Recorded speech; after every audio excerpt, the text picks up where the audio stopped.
Hey, what's up YouTubers? This is my first unboxing on my channel of the Converse Converse or CDG Play. Well, these just came just now, blooming from the DHL and the Dover Street Market, London. I already opened the packaging and stuff. Like nice, very unboxed, nice, wrapped around. I would say DHL is the worst company to ever get shipped from. Like, I missed my parcel a couple of days ago. They never said any specific times it would come.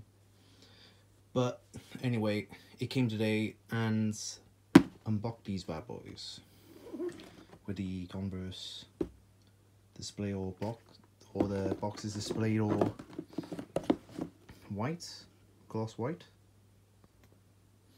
and Converse and the CDG Play logo. Let's open these ones. Oof. Yeah. Now, these was like about 110 pounds, but with 5 delivery, which is not bad for a trainer shoe. But the classics, the 70s, are about 80 pounds in general.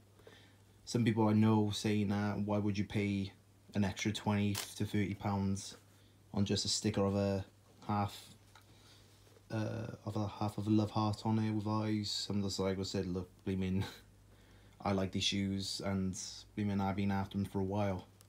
I really dig them. I think you should go true to size for Converse, or half a size up. Like, I'm an 8.5 for all my other shoe sizes, but a 9 would be, if you're an 8.5, a 9 is the best bet.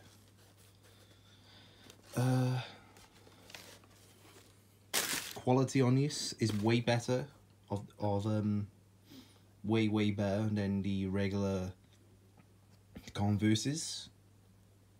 The 70s is look way nicer than the other ones, and this is like my first pair I had a long time of Converse since I was like back in like kindergarten or primary school. And this is the review of the CDG Converse. Hope you like, enjoy, and subscribe, or comment. And I spit these back in the box. And I hope you stay around. Cheers.